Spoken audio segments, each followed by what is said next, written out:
Good afternoon. My name is Miguel Fernandez. I am the director of the Latin American and Caribbean programs for NatureServe, and I want to welcome you to this new edition of our webinar series. Pulse of the Planet is an initiative led by NatureServe and supported by GeoBond and EcoHealth Alliance. Our goal is to spread the word and share the scientific activities of the members of the network. The NatureServe network is made up of 87 member organizations from Patagonia to Alaska, and we're working together to address critical issues related to biodiversity conservation.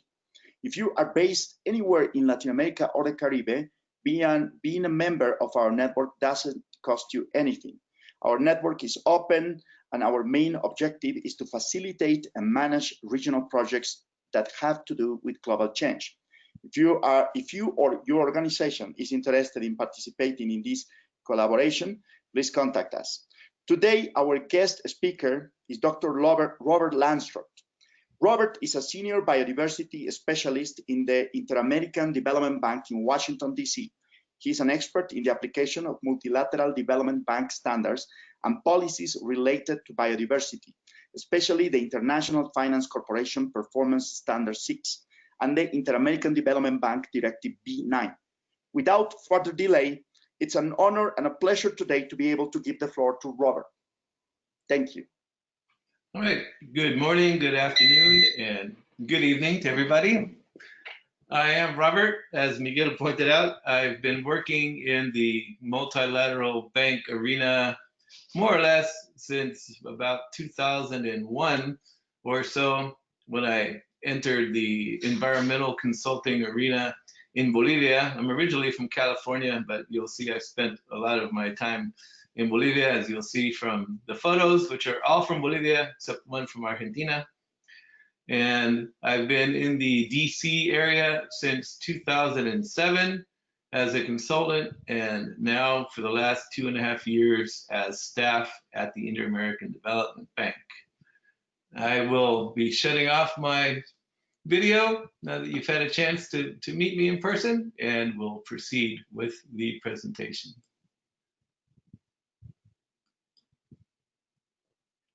Okay, so the topic of today's webinar, mainstreaming and safeguarding biodiversity in multilateral development bank finance.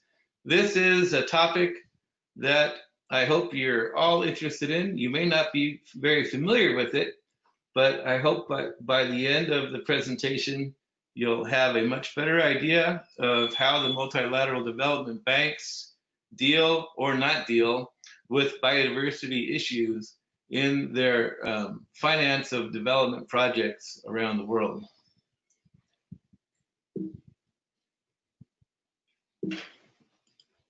First things first, learn how to move my picture. All right, multilateral development banks. What are we talking about? We're talking about institutions that are supported by donors from one or two, I should say, two or more countries. Otherwise, they're simply bilateral development banks. These include the very well-known World Bank, which provides assistance and finance to the public sector clients, i.e. governments around the world. The International Finance Corporation, which provides finance to the private sector, and it's part of the World Bank group. Asian Development Bank, African Development Bank, European Investment Bank, the Inter-American Development Bank, or IDB, or BEAD, as it's called in Spanish, the CAF, Development Bank of Latin America, EBRD, based in the UK, focusing on Europe, Eastern Europe. These are among the primary multilateral development banks. And each of these banks has an environmental and social policy framework of some sort. Multilateral development banks basically are focused on assisting developing countries and promoting economic development. And a lot of this development comes through financing of projects in sectors that have a lot of potential to have adverse impacts on biodiversity. For example, transportation. The banks finance the development of roads, new roads often, in areas where there is little road infrastructure or improvements of existing roads. These have significant potential for indirect impacts, quite often by facilitating access or accessibility into new areas. Often, expressly, roads are targeted at helping people export products, export agricultural goods. So indirect impact of roads is often expansion of the agricultural frontier, for example. Energy projects, i.e. Power generation and transmission. These are very important in most portfolios of MDBs, and that can have significant direct and indirect impacts, i.e. hydropower projects on rivers, or even transmission lines across sensitive areas for birds and other fauna. Water and sanitation, mining, oil and gas, still being financed, particularly in the private sector organizations such as the IFC, but even the Inter-American Development Bank is now working on an extractives initiative where it may begin investing or financing at least improved practices and better development of mining, oil and gas in Latin America. And agricultural and rural development, obviously significant potential impacts on biodiversity through expansion of cultivated areas. And this photograph here is a Hereford cow from a agricultural loan in Argentina. Okay, this is where things hit the road. Okay, each bank has a project cycle, and this is kind of a generic description, but it pretty much fits most MDBs. And so when I mean a project, I mean either it could be a specific infrastructure project, could be a road, could be a dam, could be a power plant, or it could be something programmatic. It could be something related to water and sanitation. It could be a water treatment plant. It could be a set of hospitals. It could be schools. So the projects can be all sorts of things. They can be technical assistance packages. They can be loans to financial intermediaries, money going to help local banks do local finance, for example. But they all pretty much go through the same cycle. And so the first part of the cycle is identification of the project, where the banks working with the local ministries of finance and sectoral ministries identify potentially financeable operations.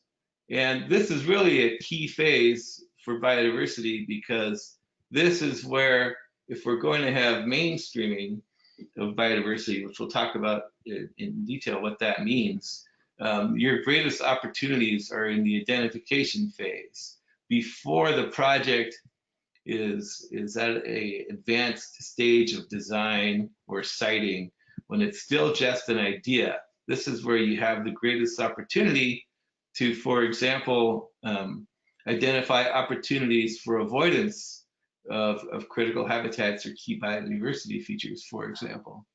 And so once a project has been agreed upon in concept with a borrower, it then passes into a preparation phase. And this is when we say the project has entered the pipeline. This is when the project is given a number in the bank, it's got documentation, it has a team surrounding it, and then it enters the preparation pipeline in order for it to be fleshed out and developed, go through due diligence, ultimately be approved and executed. And so this is where safeguards kick in, okay? Safeguards kick in once a project is in the pipeline during preparation. And during the preparation process, there are several activities that go on that are targeted at looking at environmental and social aspects one of the first things that happens is that a project will be subject to some sort of a screening and scoping activity where an environmental or social specialist at the bank or a consultant in some cases will go through and do a very preliminary, take a preliminary look at an operation. And this is where, for example, they may apply online biodiversity screening tools such as IBAT, which some of you may have heard of, which is basically an online GIS tool where you can upload a project location or draw a project location live on your screen, and then put a buffer distance around this, and then run an analysis that will return information about biodiversity features within your area of interest. Okay, so you get this preliminary screening and scoping, and the scoping is where you look at what are the potential impacts to people in the environment of this project, and you start thinking about what sorts of impacts it may have. You determine what are the applicable safeguard requirements, what sorts of actions are required to get this project ready prior to entering the next phase of the project cycle. This is where you assign a category. And so most banks use an ABC categorization system in order to kind of provide an indication of the level of impact. And most banks' definition don't include risk here, they include impact only. But in practice, risk often comes into the equation. And so a category C project would be one that has no real appreciable environmental social impacts, doesn't require usually any sort of environmental assessment, although it might require some sort of a minor environmental and social management plan if there are any minor impacts. A Cat B project it's a very broad category. Basically anything that has works on the ground, any sort of construction, infrastructure, usually is going to at least be what we call a small C. It will require some sort of environmental and social assessment, will require some sort of an environmental social management plan, again, all commensurate with its level of impact and risk. You could have big B projects, you could have small hydro or even road projects that are Cat Bs, but then the projects we're most concerned with are what we call the Cat As, which are projects with kind of widespread impacts, maybe difficult to manage, maybe novel, and large hydro, large highways, wide-scale things such as land titling programs, for example, are going to be a Cat A project. And these categorizations are important in the bank because they sort of assign the level of effort and resources that are required to manage the project successfully. And so at this stage during preparation, there'll be a meeting internally in the bank where, based on a whole bunch of parameters, mostly financial, they'll determine. It also, again, the project's got to be demonstrated to comply with this environmental safeguards, and the project will be declared eligible or not. And if it's eligible, then it'll pass on to the appraisal or analysis stage. But again, something important here is that during the preparation stage, once something's eligible, the banks will typically disclose some sort of a project profile or accompanied by an environmental assessment or environmental analysis or an environmental strategy of some sort. So there's a public disclosure component here once a project is determined to be eligible. And this is important. And so the next stage, appraisal, or at the IDB we call it analysis, basically entails a more detailed review of environmental and social impacts. We review whether or not the borrower is advancing with its action plans, whether or not the environmental and social impact assessment and management plans are suitable. We determine actions that may be required prior to going to board or prior to disbursement. Again, we'll basically come up with another more detailed disclosure document at this stage that fully examines the environmental and social requirements of the project. And at this stage, then, once everything moves forward, then we start negotiating with the borrower. We draft a loan agreement or a contract, which includes environmental provisions and conditions. And if everything's acceptable to the borrower and to the bank, then it goes to the board for approval. Most things pass, but sometimes they don't. The boards of directors of the World Bank or IFC or IDB will often have significant questions and concerns about projects with major environmental and social risks. And so this is an important process. Once a project is approved, it then generally has a period where nothing happens except that it gets ratified by the legislature of the country. And then eventually we go into implementation and execution, disbursement, projects happen. And at this stage, the banks continue to look at the project under supervision. We may hire consultants to perform supervision. We may have some sort of, or we will have some sort of reporting requirements on implementation of environmental and social plans in progress during the construction phase, and usually for the first 2 years after a project goes into operation. Then once a project is completed, disbursements have been completed, etc., then there's an evaluation of, usually focused on the development impact of a project in a positive sense. And so in terms of environmental and social approaches, there are really two general areas or ways that the banks address environmental and social issues. One is through mainstreaming, and the other is through safeguards. And so I'll briefly explain here the difference between the two approaches. And again, they're entirely complementary to each other. One doesn't replace the other. Mainstreaming of biodiversity and other environmental and social considerations is something that should occur during country and sectoral planning and strategies and early on in project identification.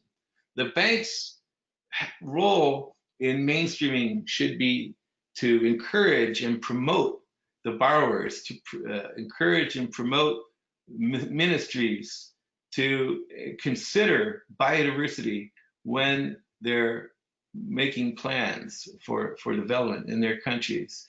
This is the greatest opportunity that we have to ensure that, again, biodiversity is conserved. Because once we get to the stage where country A decides it wants to build a road between points X and Y,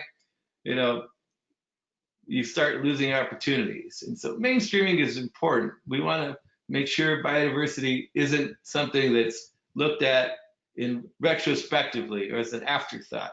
We want to make sure that biodiversity and other environmental and social considerations help inform the process in the first place.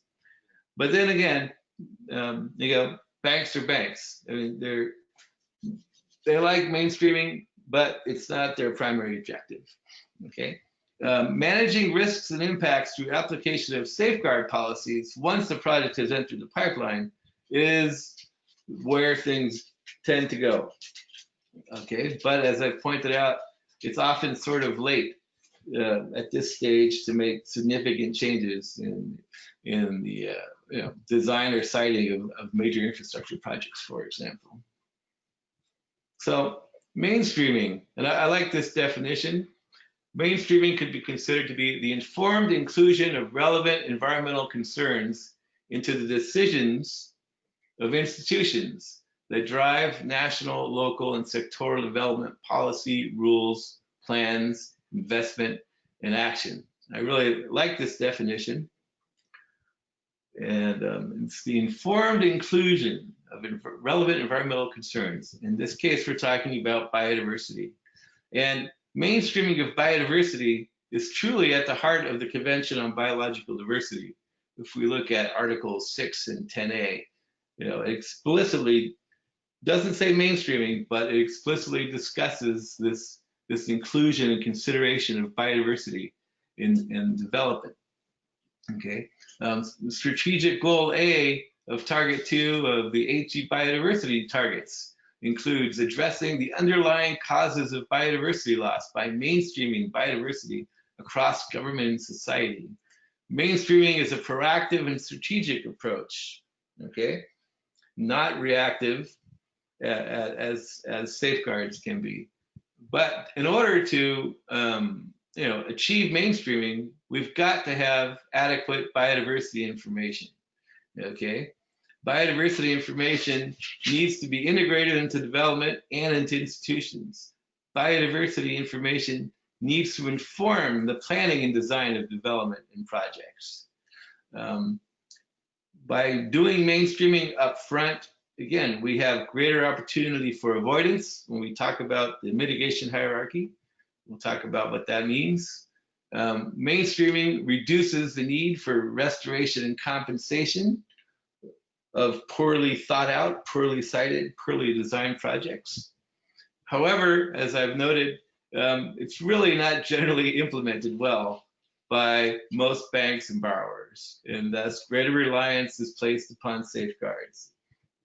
Okay, and again, citing the OECD, robust, policy relevant, and readily available data information are a prerequisite for mainstreaming efforts.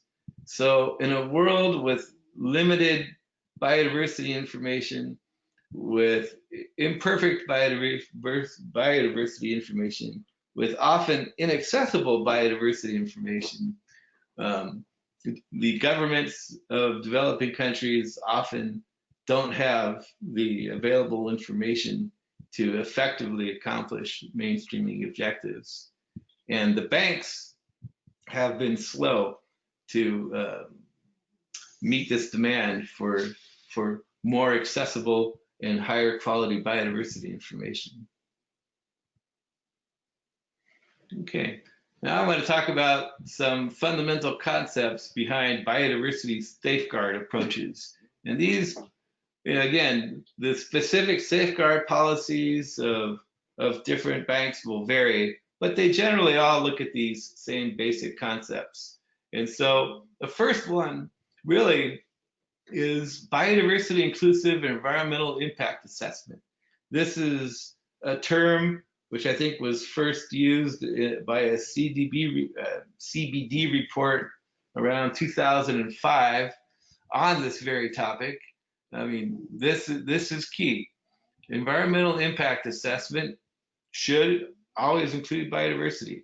In practice, 90% probably of the impact assessments that I review don't adequately address biodiversity. Because again, difficult to obtain accurate, geographically explicit biodiversity information. Local consultants often don't have the capacity. Borrowers or clients of the banks don't often have proper terms of reference for consultants to do these studies, and there's a whole lot of reasons for this. But without impact assessment, projects don't advance. And so all banks will require some sort of environmental assessment, environmental evaluation. They will review the quality of these documents as part of their preparation. Okay, most policies have a concept that's called critical habitat, we'll say. IDB, or the old World Bank operational policies, used to call it critical natural habitat, but that difference between natural and modified is really irrelevant. Habitat's important regardless of how it's shaped by human activity. And so critical habitats become one of the primary criteria that a bank reviews in terms of whether or not a project is going to be eligible, whether it's going to be able to meet its policy requirements. We'll talk about critical habitat a bit more. Significant conversion and degradation. These are very, perhaps, simple concepts. They have simple definitions, but in practice, they're very difficult to determine. What constitutes significant degradation or significant conversion? What constitutes degradation? But these terms are key to most banks' biodiversity safeguard policies. Most banks have some sort of language that says a borrower, shall not significantly or convert or degrade a natural habitat unless it meets a series of requirements. The Inter-American Development Bank's policy still states today that it will not support an operation that results in significant conversion and degradation of a critical natural habitat, for example. Important concepts. The mitigation hierarchy, which we've probably heard of, I think most of us. This is not a new concept, but one that really was highlighted by the IFC Performance Standard 6, which explicitly requires the mitigation hierarchy to be applied when you're working in natural or critical habitats. We'll talk about that a little bit more. And then one of the more controversial topics, perhaps, is that of compensation or offsets. And so, again, this became, I think, highlighted by IFC's Performance Standard 6, where still are today, there are requirements for no net loss, where feasible, of operations or projects that are in natural habitats, and requirements for net gains in biodiversity when there are operations or projects in critical habitats. And one of the ways to achieve net gains, or at least no net loss, again, is through a biodiversity offset, which is, again, a rather hotly debated topic in recent years. And then finally, implicitly or explicitly, there's a concept of a no-go decision. And I put a question mark because I think there's a question of whether or not there really is a no-go decision, or can everything be compensated or offset. And technically, there are no-goes. Again, if we look at IDB's policy, a project demonstrated to result in significant conversion of critical natural habitat is a no-go. But we rarely reach such a decision in practice for various reasons. Yeah. Okay, impact assessment and management. Again, fundamental. What does this entail? It entails guys like me going out to places like this. This is me sitting, looking at a lizard on the banks of Laguna Colorada, about 4,300 meters up above sea level in the Andes of southern Bolivia. It involves people going out and performing baseline studies to adequately characterize the ecological and biological conditions of a project's area of influence, identifying key biodiversity features that require more explicit consideration, more explicit impact assessment, more explicit mitigation of impacts. Impact assessment obviously is the heart of an EIA, but yet quite often in practice we don't usually see a strong linkage between the baseline study and the impact assessment. Baseline studies may go out and identify hundreds of species and map out the multiple habitat types across the landscape, while the impact assessments are often quite generic. It may never actually reference any specific species or habitats. Not always the case, but far too often it is. Mitigation, monitoring, and evaluation are all elements that are essential I mean, the ultimate goal of impact assessment is not to assess impacts, but rather to mitigate impacts. And monitoring and evaluation of the success of mitigation programs is essential for a good environmental management system. Critical habitat criteria. What are we talking about with critical habitat? We're talking about areas or sites of high biodiversity value, which is a very general concept.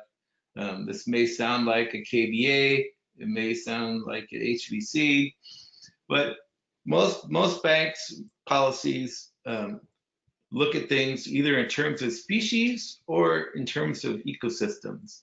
And so in terms of species, critical habitats include habitats that are of significant importance for red listed species. For at the IFC and World Bank currently, they only look at endangered or critically endangered species. But the IDB's current policy actually includes near threatened or vulnerable as potential triggers for critical habitat. Endemic or restricted range species. At present, IFC's new guidance note, which was just finalized recently, they keep the 50,000 square kilometer EOO for terrestrial vertebrates, for example. So any species of bird, lizard, mouse, etc., that has a distribution of 50,000 square kilometers or smaller may be considered to be a restricted range species, for example, under IFC PS6, and could trigger critical habitat requirements. Areas that are significant for migratory or congregatory species, so migratory corridors or wetlands, for example, where birds congregate during parts of their life cycle, during parts of the year, are often considered to be critical habitats. And you'll notice here I've got some notes about KBAs and RLE, and so a lot of these categories correspond to the same similar criteria in the 2016 IUCN Key Biodiversity Area Standard. And in fact, again, the new IFC Performance Standard Guidance Note adopts most of the KBA standard criteria, except for the restricted range criteria, which is a bit more complex under the 2016 KBA standard. And then there are other sets of criteria that we can apply to ecosystems or habitats, such as irreplaceability or uniqueness, highly threatened or vulnerable ecosystems. And again, there are criteria under the KBA standard, but here we could also apply the red list of ecosystems, which I think provides a very valuable set of criteria for identifying highly threatened ecosystems. And then we also have a concept of key evolutionary processes or ecological functions. So areas that are perhaps unique substrates or isolated mountaintops or islands where there's evidence of key evolutionary processes occurring, for example, can be determined to be critical habitats by the banks. And so in my past career as a consultant, I spent an inordinate amount of my time looking at critical habitats, doing critical habitat assessments in Latin America. It's a great arena to work in. And so what are some of the ramifications of critical habitat? What does it mean when we identify critical habitat during our screening or scoping of a project during preparation? One, in the case of the IDB, it means that the bank will not support the project if it will lead to significant conversion or degradation of the critical natural habitat that we've identified. Okay, so critical habitats here again are potential no-goes. In the IFC world, The borrower may not implement any project activities that lead to measurable adverse impacts on biodiversity values for which critical habitat is designated or the ecological processes supporting them. So again, this is a potential no-go, okay? If you're an equator principal financial institution which has adopted the IFC performance standards, for example, you need to assess carefully whether or not your client's activities may lead to measurable adverse impacts in critical habitats, because you really can't move forward if it does. Again, difficulties here are in the definitions, okay? And in the case of projects which are deemed to meet the requirements for critical habitat in the IFC realm, there's a requirement for a biodiversity action plan, or a BAP, okay? And this BAP must be designed to achieve net gains for the biodiversity values, again, for which you've designated the critical habitat. And not all banks require BAPs. IDB doesn't formally have a BAP requirement, but it's moving there, okay? Again, another critical element is that the borrower should demonstrate application of the mitigation hierarchy, okay? And what does this mean? It means that you should be able to demonstrate that first, you sought to avoid impacts to biodiversity during the project planning, siting, design, and analysis of alternatives. So when I was talking about opportunities for avoidance during mainstreaming or during identification of projects, this is what I was referring to. Early on in the conceptualization of a project, this is where you have the opportunity for avoidance. Once you've decided on a site, there's not often that opportunity. You've often lost it. Once you've determined the pipeline should go here, then you've only got micro routing. You've got you've got small opportunities with linear projects, for example. Well, if you decided to build a major industrial plant on a site, again, and you've already had clearing going on because people were aware of this project for years, and so you've lost your opportunities for avoidance. And so what you can't avoid, then you must minimize. And so minimization of unavoidable impacts through siting, design, and mitigation, this is usually where we see most of the measures focused in an environmental and social management plan. Usually it's on minimization because, again, quite often the avoidance opportunities have been lost by the time you get there.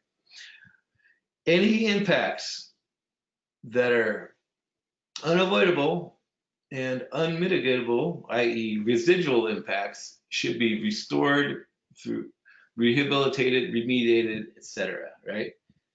And then finally, when we have significant residual impacts in natural habitats or critical habitats in the IFC realm, we must proceed to offsetting. Now, in IDB, there's a big difference at this point between IFC and IDB standards, where IDB does not allow offsetting of critical natural habitat. Okay, if you can't look at your impact after offsetting to determine whether or not you've got significant conversion. If prior to offsetting you have significant conversion, then the project can't proceed. But this is where we get into the arguments of this license to thrash argument. And I won't talk about this anymore because it's a fairly controversial topic and could probably be a webinar of its own. So we'll leave it at that unless you have any questions. Consideration of people and biodiversity.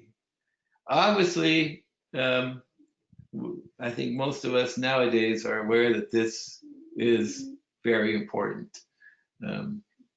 And so all of the MDBs, in addition to policies or standards relating to environment and biodiversity, often they will have social policies and standards, generally including a specific policy relating to indigenous peoples.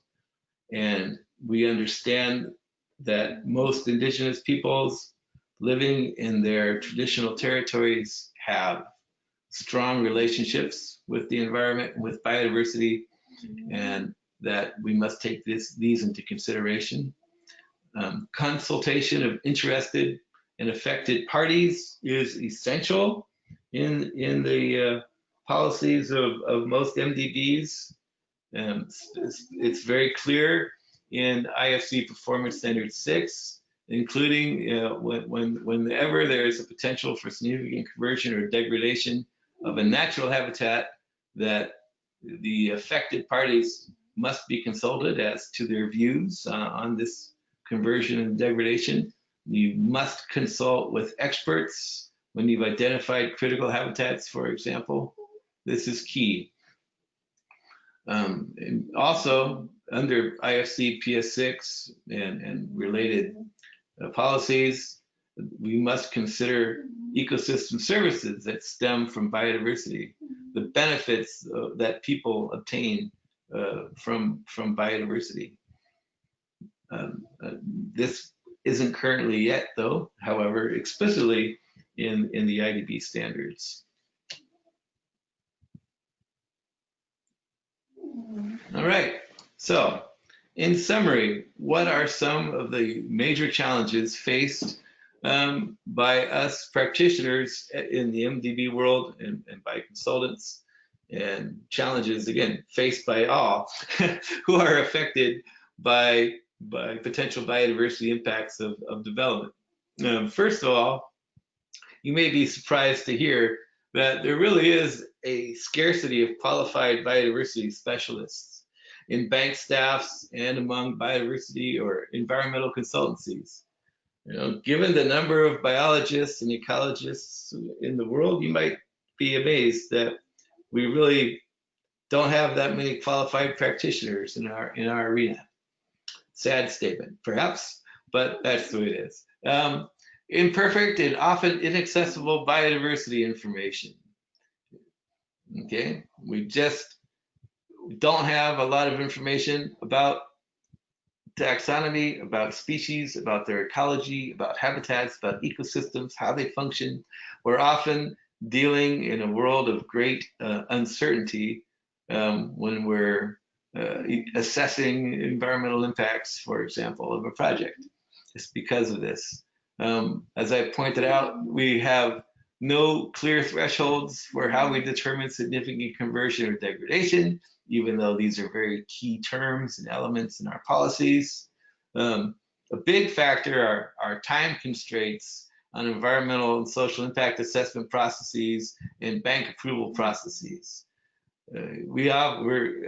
It gets worse and worse, especially as we enter election cycles, for example, in Latin America. We have governments requesting projects to be approved within 3 or 4 months, starting from zero. How do you possibly achieve an adequate environmental and social impact assessment of a road project in 3 or 4 months? Not possible. But this is the reality of what we deal with at times. Okay. Another reality is generally low capacity amongst borrowers, whether in public and private sectors, in terms of biodiversity management, understanding of biodiversity. The balance between development and conservation is always a topic of discussion in the bank world. Again, they're development banks whose almost all of their charters establish that, you know, their prime objective is economic or social development.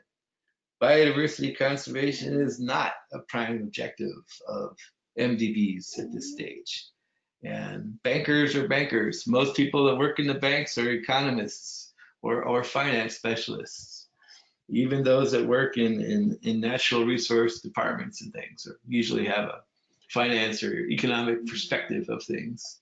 Lack of national, regional, and local planning. Endemic problem across the world. And this is in part due to the next point, just generally weak mainstreaming efforts and over-reliance on reactive application of safeguards after projects enter the pipeline. And so these are all things I think all of us are all familiar with in our countries and our states where we live and work.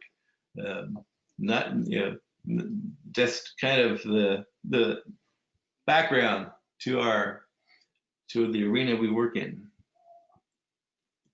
And so what are some paths forward? Where can we go on from here? One, as I think you may guess from my presentation, greater investment in mainstreaming by both MDBs and borrowers would be a great step forward. Again, we all recognize mainstreaming as being critical. The World Bank in 1995, in response to the conservation of biological diversity, put out a wonderful document on mainstreaming of the environment. 1995, you could all find it online as a PDF. Beautiful document, but they were off to a good start, but nobody's followed suit. The OECD has put out a wonderful document on biodiversity mainstreaming a couple of years ago. So we understand the importance, we understand the significance. This is where we get the bang for our buck, but we're still struggling to get there. Biodiversity generation and sharing initiatives, including data on species, habitats, and ecosystems, critical. We know GBIF as a platform is ready and waiting to host information from environmental impact statements, for example. The Equator Principle Association, in their next iteration of the Equator Principles, was going to have a requirement that Equator Principle banks encourage their borrowers to utilize a biodiversity data repository for all of their data generated by environmental impact statements. This is a fantastic move that we all need to support and embrace. Capacity building of national environmental agencies, borrowers, bank staff, consultants, goes without saying. Enhanced reporting and transparency by both lenders and borrowers. This is key. This is key. There are countries such as Chile, for example, where there's nearly 100% transparency in their environmental assessment and licensing process, where you can go online and find a map and open it up, and it'll have points across the country of every project that has an environmental impact assessment or impact declaration, and you click on the point and it opens up links to all of the baseline data. I mean, this is a great start, for example. I mean, all of the MDBs have their own access to information policies and disclosure requirements, but yet the information is generally reported in a PDF format.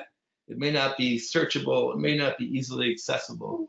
And so quite often, people just aren't aware of what's going on just because the information is just hard to find. I mean, the multilateral development bank community should fully support ongoing ecosystem assessments, red list assessments, and the identification and delineation of KBAs. And finally, we need to adopt science-based, peer-reviewed, tested, globally applicable, clear and objective definitions, criteria, and requirements in our policies and standards. And again, good examples of these that meet these criteria are the red list of ecosystems in the 2016 IUCN KBA standard. If these are significant advances, and I think the lending community is slowly adopting them. And I should point out that it's not just the lenders, but often the project developers, especially in the private sector, who are really leading the way in demonstrating a demand for this type of information. People want to do the right thing in general, but it's just hard to when the information is just not available. All right, and so that'll conclude my monologue. And now I'd love to open up the floor to questions from you all. Thank you very much for your attention. Thank you so much, Robert, for a wonderful presentation. We have a few questions, written questions, but if anyone would like to make to ask a question, I can turn on your microphone. Just raise your hand. So the first question is how these standards address the multidimensionality of biodiversity. How do they address the multidimensionality of biodiversity? They all adopt the CDB or CBD definition of biodiversity, which is certainly at least a multi-scalar definition going from genetic diversity up to ecosystems and landscapes. And so, for example, the IFC performance standards clearly indicate that biodiversity, for example, needs to be assessed at landscape or ecosystem scales, for example. And in terms of, again, spatial dimensions, one of the requirements is that we look at cumulative impacts and indirect impacts. So we can't just focus on the project site. We can't just focus on direct impacts of a construction. We need to look beyond that and look over the system. So I think theoretically we do a good job in looking at biodiversity in multiple dimensions. Excellent. We have another question. Las áreas protegidas generally contain, protected areas generally contain key biodiversity areas, but the financing bodies normally approve projects within KBAs. Why? Okay, good, very good question. And so, yes, everybody, I think, and I mean everybody, meaning banks in the MDB sphere, I think there's the recognition is one, in terms of protected areas, first thing is that the project should be shown to be legally permittable. Okay, so for example, if I see a project that's in a protected area, first thing I do is check and see if whether this sort of activity is allowable by the zoning plans of the protected area, by the protected area's management plans, and if it doesn't have a management plan or a zoning map, then does it fit with the objectives as defined by legislature, for example. So it's got to be legally permittable within the protected area. And then second, in terms of KBAs, we don't recognize KBAs as protected areas per se, but generally we do recognize them as critical habitats. And so then the question goes to whether or not the proposed activity or project is likely to, again, to lead to significant conversion or degradation of the KBA. Is it likely, or in the case of IFC, is it likely to have a measurable adverse impact on the biological features for which the KBA was identified? And so there's no strict no-go for protected areas or KBAs if the project can be demonstrated not to have measurable adverse impacts or result in significant conversion or degradation. Then it's okay. Generally. Okay, I'm gonna go ahead and mute Peter Cutter. He has a question. Go ahead, Peter. There's my mic. Hi, Robert. Thanks a lot. Great presentation. I was looking at especially these paths forward and not seeing strategic environmental assessment, although I think it's implied in a couple of these. But my question is, does the Inter-American Development Bank formally try to integrate that level of sort of pre-planning in your process at all, or do you, otherwise support governments to undertake that type of I work? would say, short answer to your question is no. However, and so as a mainstreaming activity, as an upstream, planning activity, I would say still it's weak in terms of promoting and supporting strategic environmental assessments.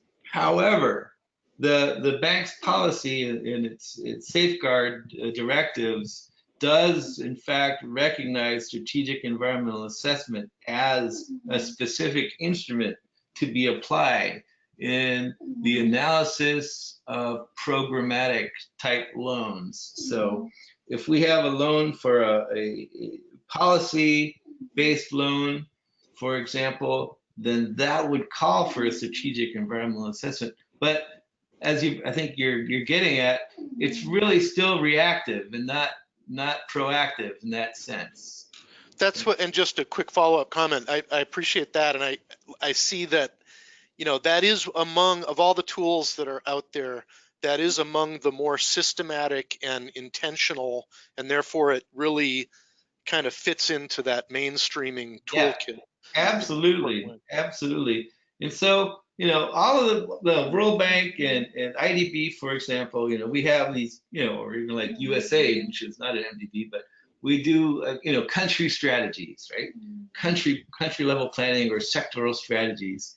And this is where SEA needs to come in to play. Absolutely.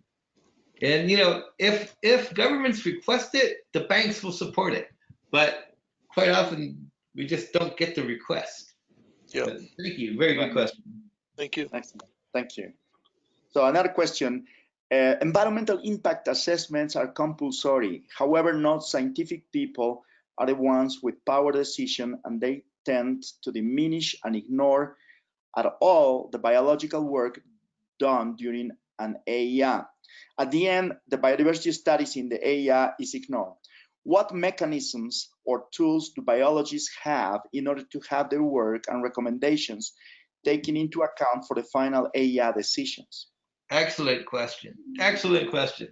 And I will agree in general with this statement. And this is where the disclosure process and the public consultation processes of the banks is critical.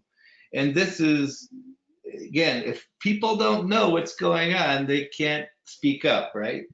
And so this is where really what's important is, one thing I wanted to say, is that biodiversity has really fallen in the level of attention given to it by civil society and what we like to call watchdog groups or NGOs. We just don't get very much scrutiny. I mean, and in part it's because people just aren't informed, and it's difficult for people to know what the banks are financing or what the governments are planning. But really the opportunities come from participation in the public consultation processes, which all the banks must require their borrowers to carry out. But pay attention, look at the bank websites, look at their projects, see what they're doing, get involved. I mean, this is critical, because for folks that work at the banks in biodiversity, if people stop asking and stop caring and stop protesting and stop making demands, our future may be dim as well. So this is a very important question. Yeah, no, thank you. I agree. I fully agree. Another question comes from Bruce Yan. Which do you think is the bigger challenge? Access to relevant biodiversity information, or decisions makers' willingness or interest to take into account the information that is available? Okay, Bruce.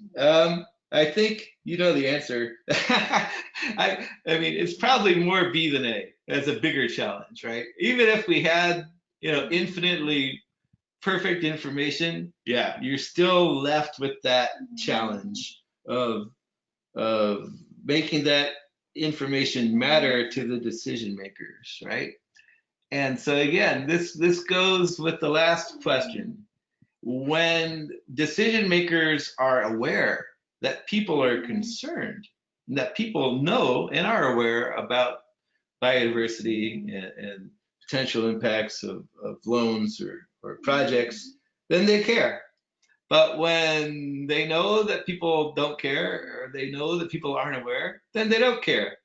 And so it's, I guess maybe part of the we can say biodiversity information is a two-way street, right? The banks and the lenders, we need more information coming to inform us, but on the other hand, the rest of the world needs more information from us to inform them about what we're doing in terms of biodiversity. Thank you for that.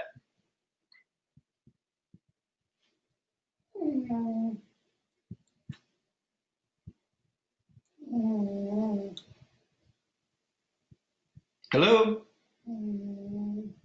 I've got radio silent. Thank you so much. Thank you so much, Robert. Unfortunately, we don't have more time for additional questions. We'll try to answer your questions questions from the audience via email. I'm really grateful for your time, Robert, today for this insightful presentation of how this process works. Thank you. We will make this presentation available on our website, natureserve.org, and also at the GeoBond website. Thank you so much for your participation. Thank you. Thanks to all of you. I look forward to your questions by email. Thanks.